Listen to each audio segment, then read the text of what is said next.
Well, good afternoon, ladies and gentlemen, and what I hope is a beautiful March day in 2023.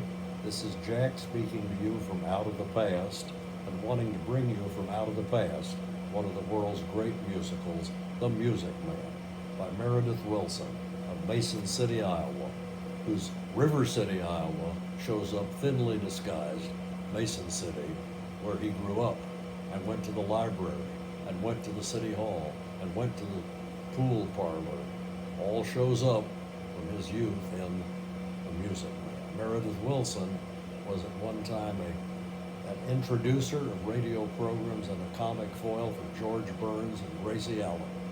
And they say things on the radio like, well, Meredith, what's your next song? And he'll say, well, I'm missing, this and that. And let's get back to the Campbell's food commercials. And now, George and Gracie, say good night to the people, Gracie. Good night to the people, Gracie. And they'll be silent. And so we had Meredith Willson with a wonderful comic sense, wonderful sense of nostalgia. And they assembled, it was a wonderful, huge stage success, ran for years and years. Made Meredith Willson a multi-millionaire many times over. He wrote the unsinkable Molly Brown later, but basically he was a one-shot, one-off, terrific writer of music, and he knew his music because he had learned it at the metronome from his piano mother teacher, and that is available at the Meredith Willson Music Man Museum in Mason City. If you're ever on your travels, nothing much to do in Iowa, here we are on the interstate. Follow the signs for the Meredith Willson. They have recreated the downtown streets of River City. They have everything there, from the ice cream parlor and on. They have tours, they have everything. They give you a walking tour guide to tour Mason City and see where the real sites were. The Mason City Public Library became Madison Public Library, entrusted to me for the cultural improvement, etc., of River City citizens, etc. Wonderful story, wonderful plot, wonderful time of recreation of that Victorian era. And so the first thing to watch for is obviously the music. The music suffuses. It's a musical, folks. Duh. And there are two kinds of music on the screen. We've talked before.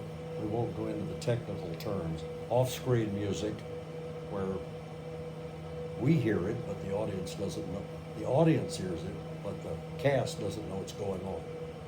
So when they hear the strains of "Do Not Forsake Me, Oh My Darling," and High Noon, Gary Cooper and Grace Kelly don't turn around and say, where's that coming from? That's only us that hears that. In The Music Man, there's a little of that in the overture perhaps, but the real proof of the pudding comes in all the lyrics and music that come after it. Oh, just think of them. How many can you learn? How many have seen The Music Man? How many have seen it on stage even? How many have never seen this? Dare you show your face? How many have not seen The Music Man? Well, let's be sure you've seen it now. It's wonderful. And all the songs you can think of, like "Lie to Rose," "I'm Home Again, Rose," "Without a Sweetheart to My Name," okay? "The Sadder But Wiser Girls," "The Girl for Me," those wonderful soft ballads, and those wonderful rousing, show-stopping, best number in the show, "You Got Trouble," right here in River City. You got trouble with a capital T, that rhymes with P, that stands for pool. Nobody can top that. The movie has to stop for what's going to be a couple of minutes of applause. And he gets through with that. When he jumps up on the statue of Daniel Webster or whomever it is and says for his last line, "Remember, my friends, I passed this way but once. Remember the Maine, Plymouth Rock, and the Golden Rule." Wonderful, wonderful number, wonderful music. Enough said. Marion the Librarian, maybe Glenda's personal favorite, and my personal favorite, which is a love song for all lovers. And I would hope you'd get in the habit of singing it, listening to it, and maybe even adopting it as your song from The Music Man. Good night, my someone. Good night, my love. Yeah. Okay, hold yourself together, Jack. Get a sip of water. We'll go on from my sentimental self and its attachment to this wonderful, obviously favorite musical. The second thing to notice is the performance of Robert Preston. Now, all the side people are good, but I want to come back to Preston. Hermione Gingold is hilarious as the mayor's wife. Paul Ford, similarly hilarious as the mayor himself. Why, if you say that one more time, I'll horsewhip you till heck will have it no more, etc. You stay away from my eldest girl. And then his wife says, he only has one girl. Look at their wonderful spoofs of the way life was when the mayor says, our great fireworks display, last days of Pompeii, will be held across the creek from the pest house, beginning at dark. Paul Ford is good, Hermione Gingold is good, Buddy Hackett is good, and comic relief, Shirley Jones is radiant as Miriam the librarian. And can she ever sing? She holds her own with Robert Preston, the star of the stage and the screen version. No one else. Hugh Jackman is doing it now on Broadway. People always say in every performance, he's very good, but he's no Robert Preston. He's very good. I've heard it done on stage in Chicago, in Dubuque, Iowa. And there's a funny line to watch for, sidebar.